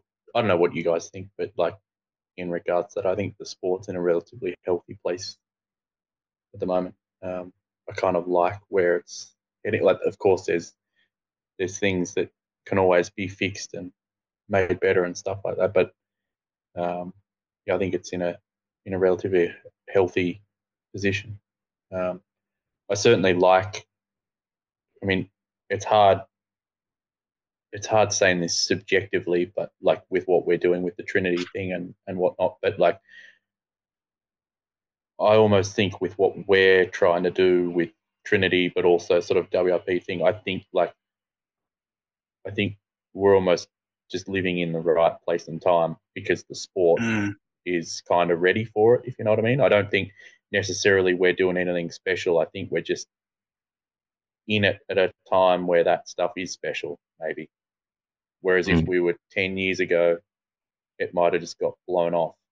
And I'm talking like there's so many facets to that too. Like there's social media, so you can post about it and get recognition for it, and like a World Cup mechanic can see it, and you might not have never even met them before. Like there's so many facets to that, but without making it too subjective, yeah, I think that I think the sport's in a healthy place just because there's so many things going on at the moment that's fueling that type of stuff. I think Trinity, that launched like maybe say 10 years ago, like maybe a bit more than 10, like before Saint and stuff was all around and XO. Yeah, like the biggest worry for everyone was like the bike getting to the bottom of the hill, really, like suspension curves and shit were nothing, you know what I mean? Whereas I think now everyone's a lot more educated, I feel, on that, you know what I mean? And I think that's a lot to do with social media and everything as well. But I think, yeah, especially the Trinity thing, I think it's like the perfect time for a multitude of reasons, whether it be marketing or consumer education or whatnot. Well, I think like I actually think I said this on the first podcast we ever did together, Darren, before we ever met or whatever. But and I was just kind of spitting shit, but I actually think it kind of made sense. Was that, and I don't know what you think about this, Lockie. Like you're much more well versed than me, so tell me if you reckon this is accurate in any way. But I almost think that just say like in the early 2000s and whatever, like when there was so much prototyping around, I think there needed to be so much prototyping because the stock product that you could buy off the shelf was so shit. Whereas in the last 10 to 15 years, the stock product off the shelf has all of a sudden got really, really good, and the focus shifted away from the prototype stuff merely to make the off the shelf stuff really good, and that's been a fantastic thing. But now that the off the shelf stuff has got so good, like you can go down like to your local bike shop and drop a couple of grand on like, you know, a giant Rain or Trance or whatever, and that thing is a sick bike, like, and it's going to get to the bottom at any trail. But I almost feel as though now the stock product has got so good that now you're starting to see aftermarket stuff kind of come back in again, a little bit like motocross and that type of stuff as well. But I don't know what you think of that, if it's accurate or. No, I fully agree. I think now, like to get the edge on stuff, I think that a brand has to kind of go all out, really, if they want to differentiate.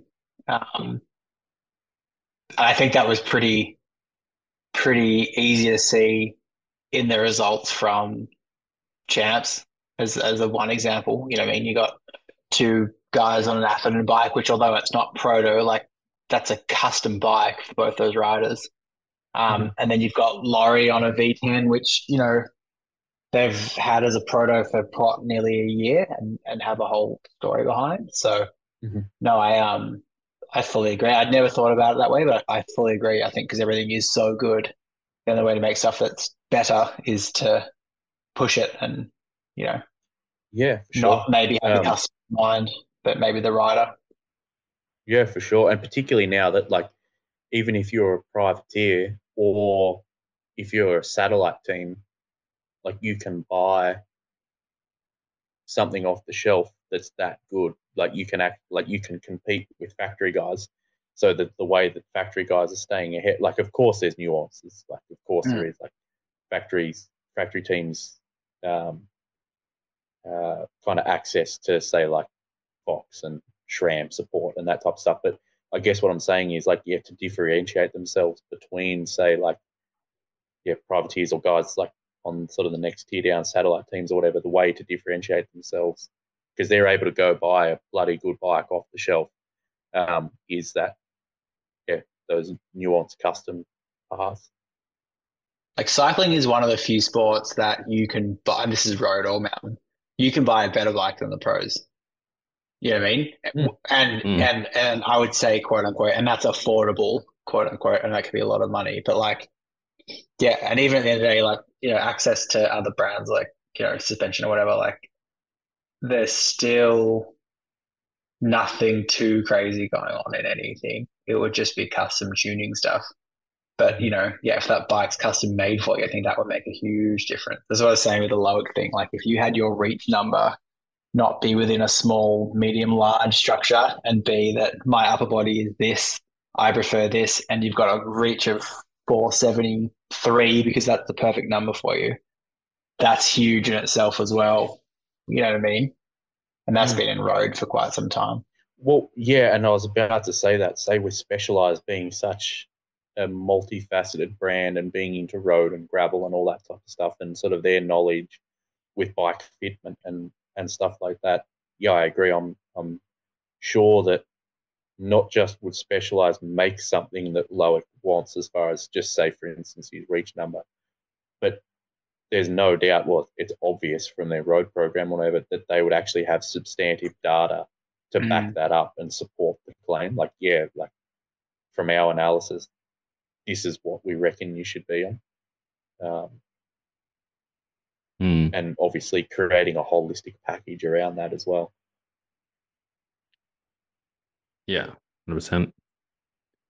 There is one thing I'd love to see kind of having more investment in, and that's rider safety and equipment, because fuck, those bikes are getting fast right now. And man, that's the first time I thought about it was this weekend. I can't remember who it was. I was just looking at the kit, and it was like, and I got nothing against the skin suit stuff, but stuff's getting tight. And there was just no like protection on really underneath. And I heard stories of like McDonald and stuff walking off with like their clothes like hanging off them.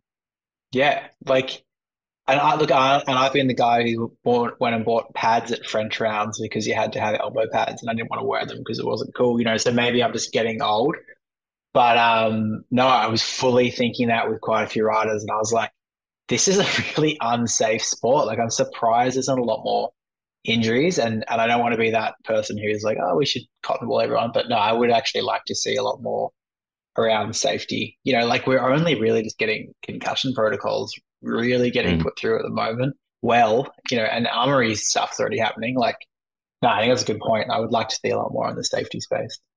Well, I think like there's a couple of things with it, I guess. Hey, like, I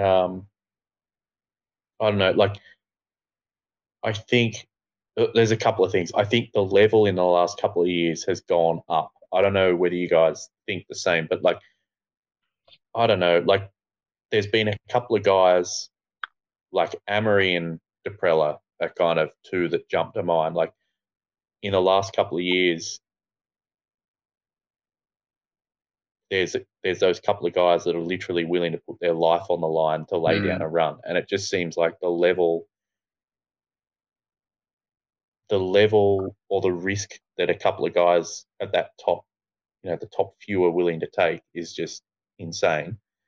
But I also think the way that the tracks are designed and whatever has allowed that type of mentality of full send death grip type stuff.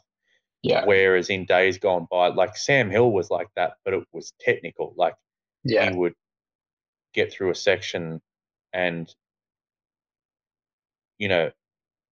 attack it like no one else would, but it was more technical rather than just being willing to death grip and do 80 k's an hour, into a wall ride or something. And I'm not necessarily critiquing it or having a crack at nothing like that, but I'm just kind of speaking my mind out loud and wondering if the safety aspect has got to do with just the dynamics of the sport changing primarily around sort of track design and whatever, because I think guys now are just going so fast, and it's that whole thing, like speed's never killed anyone, it's how fast you stop. And I feel as though like some of the tracks are just going so fast now that if you hit a tree or whatever, like just When just I the impact saw that is. Amari hit that tree last year, it's in his doco, and he just fucking stops. I was like, he's dead. Hey, game over. Have you seen that, Mick? Where he just goes OTB and just hits tree. I think I have, but I can't recollect it sort of visually. It's disgusting. Like, it literally goes from like 45, 50 to dead stop. Yeah. Against a tree. And like, of course, like, you know, like the sport isn't without any risk, and like we wouldn't do it if it wasn't risky. Like that's the reason we do it. And I don't necessarily have any ideas how to, you know, what would be better or whatever. But I just think that that's a little bit to it as well. But yeah, dude, those guys are going so fast. Like watching Jackson come down Val was unreal. Like the speed that kid had coming down the hill, and like he never looked out of control. But yeah, it was pretty insane. I'd be very interested for someone to go through all the statistics from Fort William up until now and see what the injury rates were like, because it seemed like there were a lot at World Champs. Because it was so smooth, dude. Like I couldn't believe it. I was scared watching. There was a guy on an e-bike riding it. I can't remember the guy. One of the trail builders before it came out, and like I've ridden there once or twice, but it's such a fast track. It's not it's not steep quick. It's just like your speed builds up quick, and it kind of just like it's like a beeping, like a ringing in your ears is getting louder and louder. You don't really realize until you're there.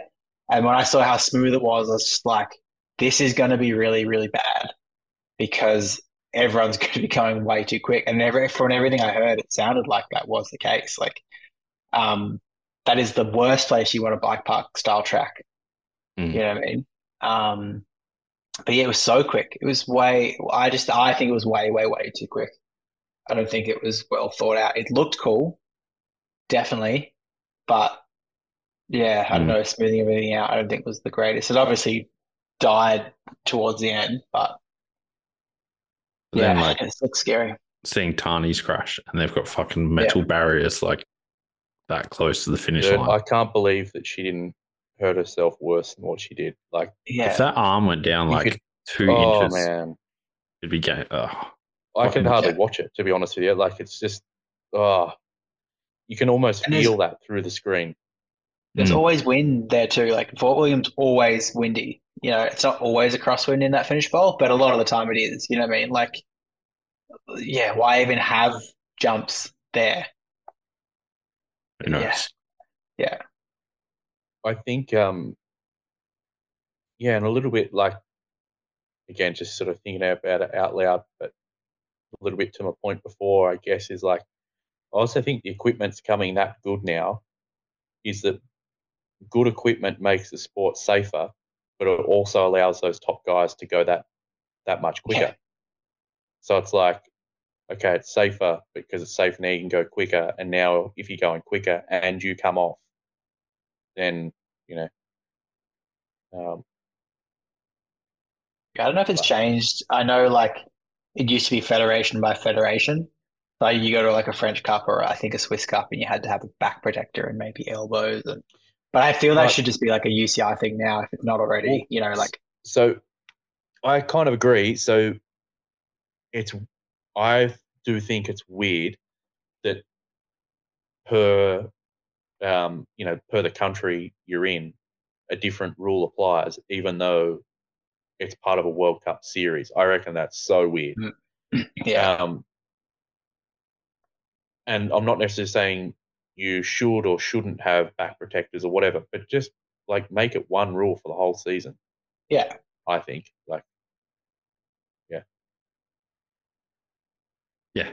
I don't know the solution, but I'd just like to see more investment in that for sure.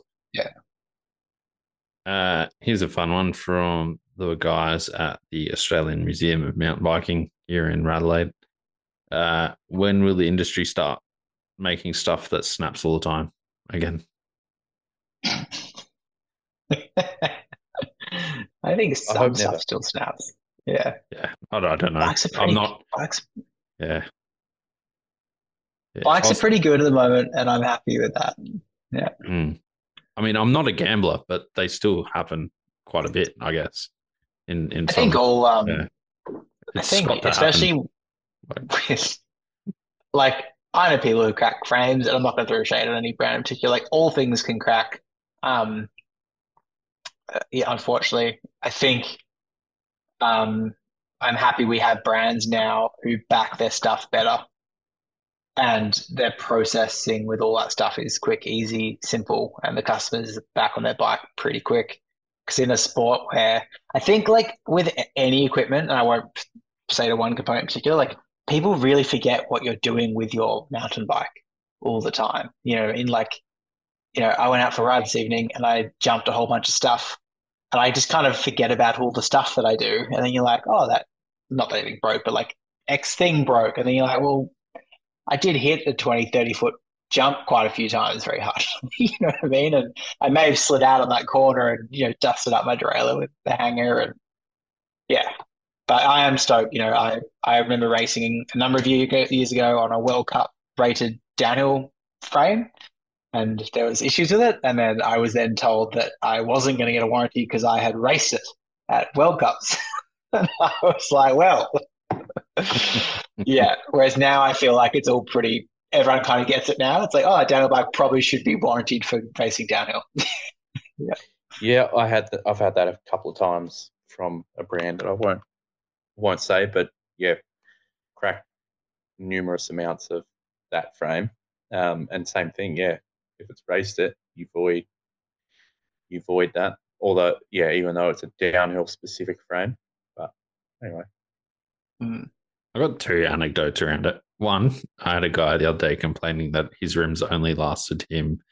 He cracked 2 rims in 3 years. To which I Carbon replied, alloy, and the nipples were like pulling through. But he's like, yeah, something weird. I'm like, dude, I might get 6 months out of one if I'm riding.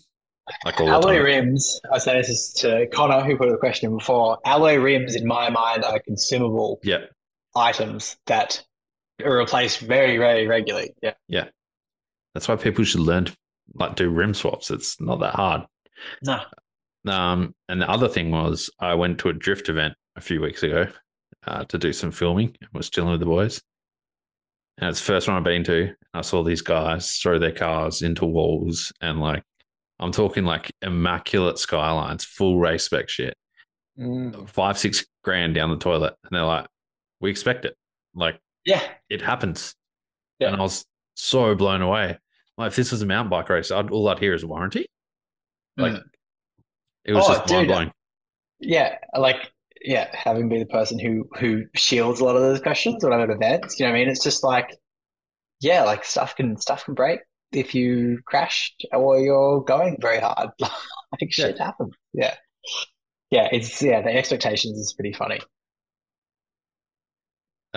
What comes next after the Buttercups and Charger 3 RC2 damper?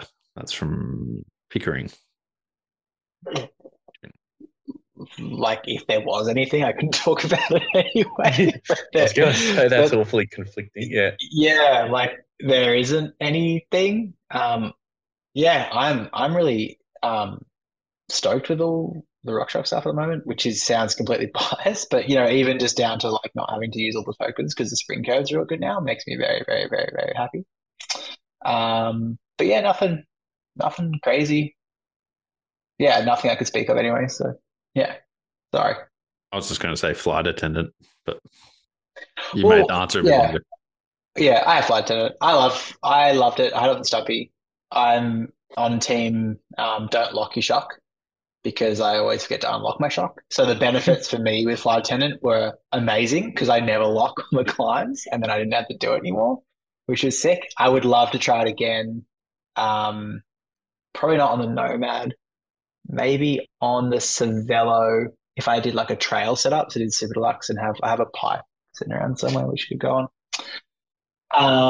But yeah, I think electronics, yeah, is probably where it's going to go. I think there's a lot of potential for things there. I was chatting to someone at work about it the other day, saying like, if you had a bike that was, as opposed to putting flight attendant onto a bike, which is every bike I've seen, someone designed a bike around flight attendant, it would be interesting to see what they could do in terms of suspension kinematic, because they're not having to worry so much about the up, and they could just worry about the down. I just wish Scott put enough room in that integrated thing for flight attendant. That is like the Genius and the Spark are like the perfect candidates for that system. Yeah. Can't fit it though. I must say, I might have a shock on my bike that is pretty rad, and it's got some special things in it. And that's, yeah, I don't even know if I should tell you. I'll let you know afterwards. Yeah, cool. But it's that hydraulic bottom out thing. I think I said this to you the other day. It was fucking mind blowing. Like, I could not believe how good that works. Hydraulic bottom out is the shit. Whether it's adjustable or adjustable is. Yeah, it's something that honestly I never thought I needed until I used it, and it's something you kind of have to use to actually figure out what it feels like, because it doesn't. At least on the stuff I'm on, it's not that. Even in some situations, I wasn't having issues with bottom out. It then just adds effectively compression to your bottom out, which I find works really well. So even on a bike that doesn't need it, which is that one there, because the bottom out's pretty well controlled in it, I'm then controlling the stroke in a different way, because I wouldn't have a circuit that's that high up in the travel, if that makes sense. Yeah, definitely. Yeah, big fan. Yeah. I think, sorry, go ahead. No, you're right, Darren. You go. I was just going to move on. So I don't know if you want to make your point or not. No, it's. I'm fumbling. No, I saw. I found it. I'm going to send this again to our group. So essentially, you know what a slapper arm is on a trophy truck? No. Okay. No, you heard that word used in that context? No. Essentially, like, it's a form of hydraulic bottom out, but like it's two separate shocks and essentially two separate suspension systems. And then my mind just went wild on whether you could create this on a mountain bike. Anyway, won't hold it up because without the video, it doesn't really do it justice. But yes, hydraulic bottom out is sick. In any discipline, whether it's trucks, motorbikes, bicycles, whatever. It's real cool. If you haven't tried it, take Locky's word.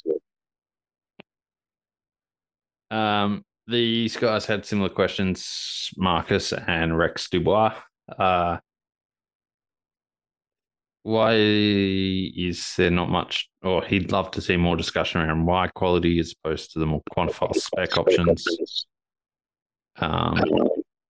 Some audio is playing through their speakers.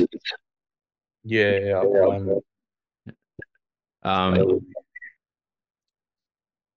Anyway, as I used to ride glorified noodles,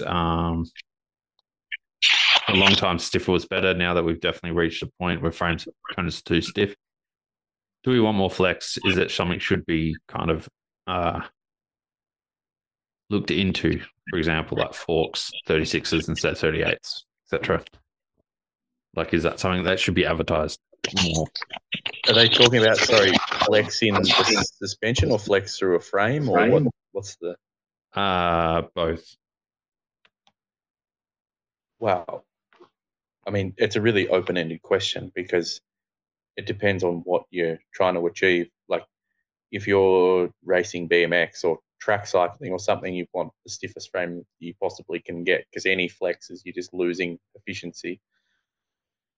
And then, yeah, I mean, flex is a good thing in certain circumstances. Like, yeah, you hear guys running really noodly wheels and whatever to get off-camber traction on certain tracks and stuff like that. So, I mean, it's such an open-ended question. I think to, my 2 cents in short would be, as long as certain companies don't contradict themselves with flex, because certain things you see is sort of contradictory. So let's say, for example, I don't know. Like, let's say you've got an upside down fork, like an upside down single crown fork. Is you could be effectively moving a lot of the flex just to the steerer. Like, you've got a crown that's so stiff. It's that's not necessarily going anywhere. You're sort of moving flex along. I'm not necessarily saying that in of itself, like that particular design is bad or whatever, but sometimes I think understanding flex and where it's where that's translated through the bike is sometimes important. Like, it's no good just having a flex in one area if you've got super stiff in an area just adjacent to it. Yeah, I don't know. That's probably not answering the question that well, but I think, yeah, sort of a holistic approach to the bike and what you're trying to achieve is really important, because, yeah, like I said, it's no point having super flimsy wheels or something trying to get traction off camber if then you're just running a super stiff carbon frame. It's like kind of working against yourself there. But. Which does happen, but yeah, the buzzword I think is called compliance. Yeah, there you go. Moment. Yeah.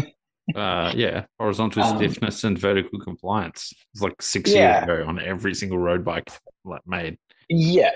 But yeah, it's just in the right place. I think obviously with my work hat on, like Shram, Sarah Walters, who writes the tech stuff for RockShox, so kind of like similar in some ways to what I do for my job.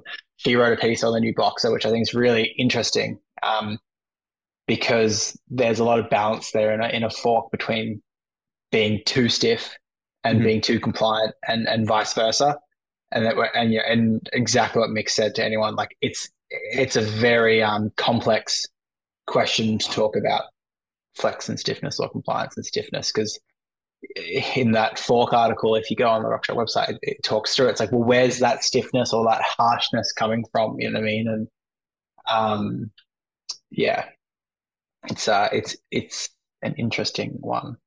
But yeah, I remember the best thing. Oh, sorry. No, you keep going. Oh, the best line I ever had. I had a stew, and I can't remember the guy's name. I was teaching it, and it was with the maybe model year 20 or model year 19. Must have been like model year 19 pipe or something, and it was 32% stiffer or 27% stiffer or something. No, it was a lyric. That was it. And this guy was like, every bloody year, it just gets more stiff. He's like, does anyone ever added up all the percentages to see where we're at stiffness wise? It was pretty good. But yeah, anyway. Well, the other thing too, like with stiffness, is it's like it's such a I feel as though the bike industry uses it somewhat arbitrarily, because it's like, well, in what plane are you talking about stiffness? Like, if you've got a certain product,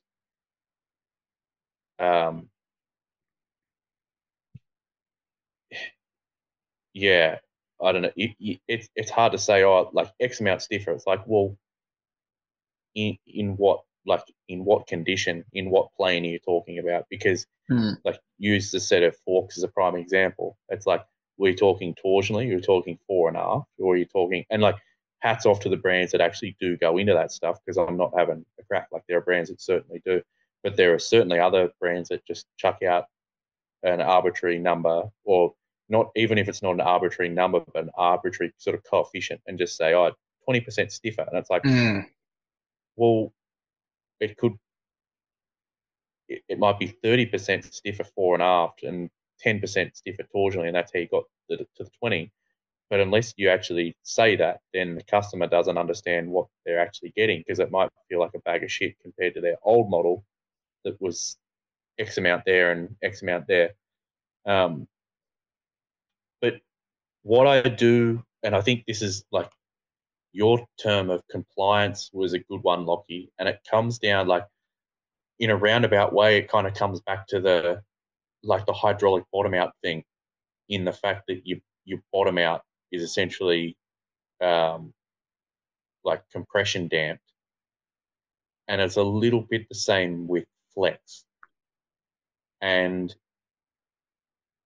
what I guess I'm getting to is it's not like, if you've got a bike frame and you mention flex, I think people's mind automatically jumps to like a deflection under a certain load.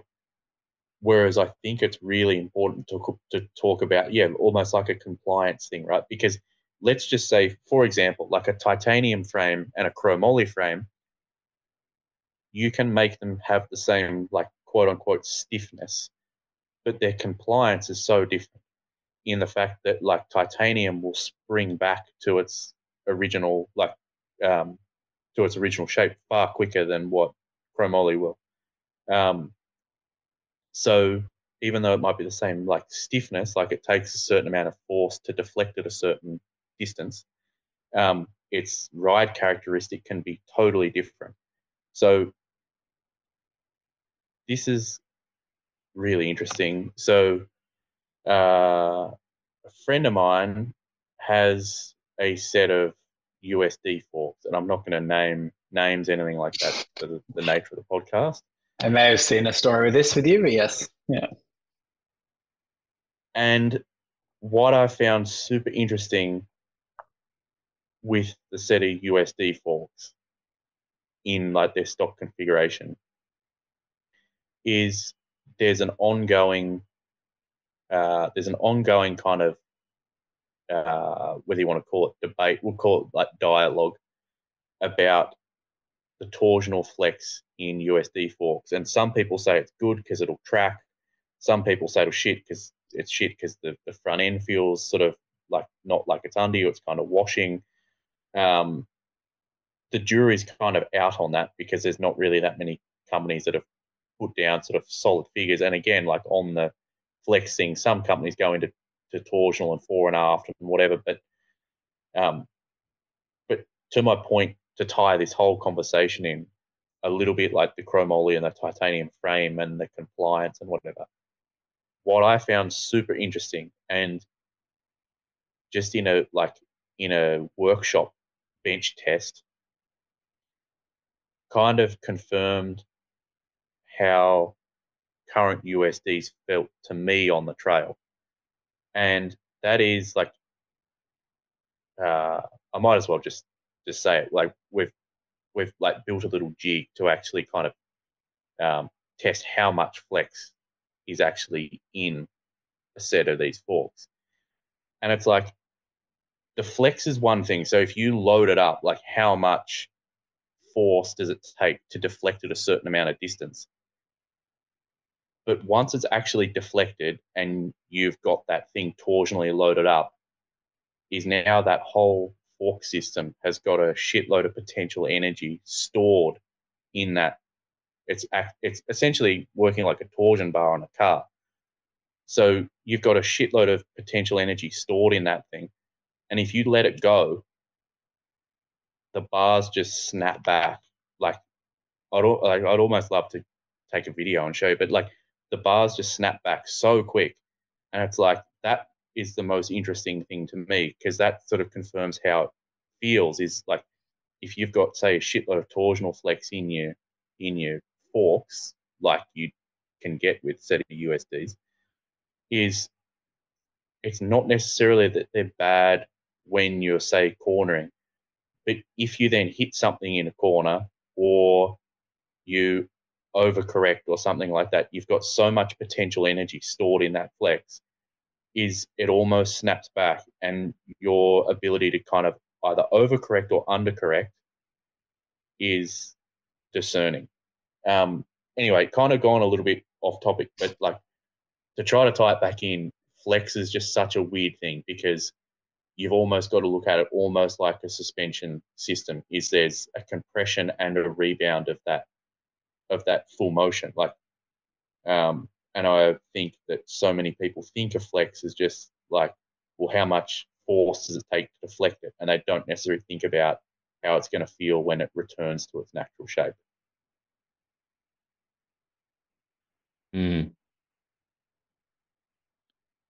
That makes sense. I rate that. Yeah, You're pretty quiet over there, Darren. No, I was just thinking anyway, about what you're saying. That's my little rant. Mm. And I think that's why it's so important that you've got to consider sort of the holistic system of the whole bicycle, because it's like, yeah, if you make one thing really flexy and the other part of it's really stiff, then you can just change the whole way that thing feels. And it's not just flex as far as it's noodly under one condition. It's like, yeah, there's so much going on.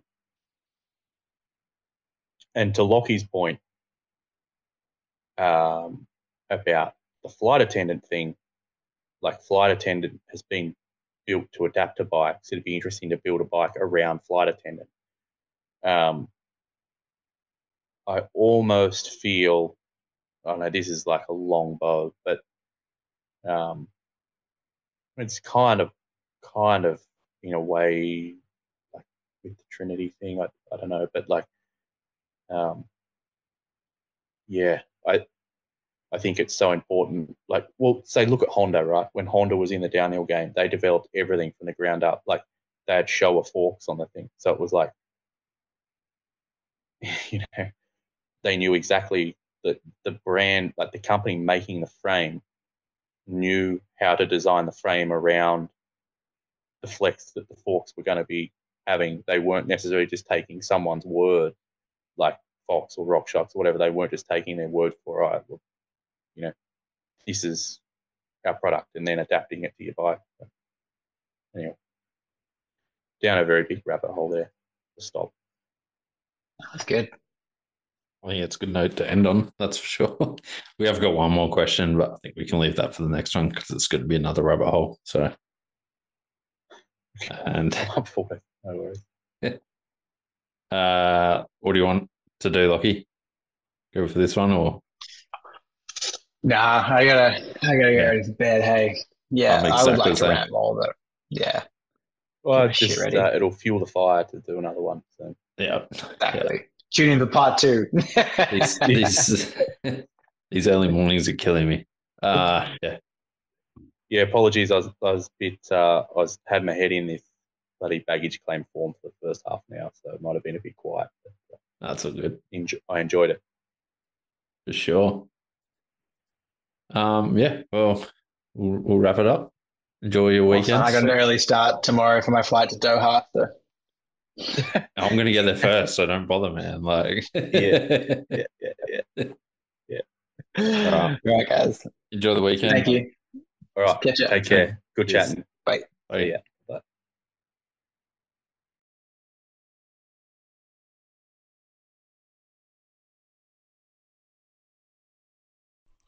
There we go, guys. That was the latest episode of Beyond the Tape. I hope you enjoyed that tech talk with a bunch of features, a bunch of stuff. We talked about a bit of everything, and hopefully it didn't drag on too long. I'll keep this outro quick because I need to get a plane ticket to Doha ASAP.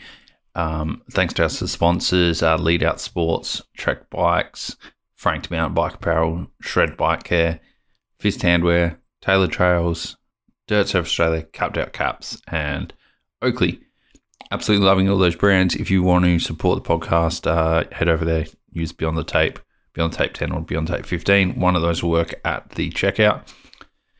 If you don't want to spend any cash and want to support the podcast, tell your mum, tell your nana, tell your dog, tell whoever about the podcast and share it around. Share it on your socials and let people know.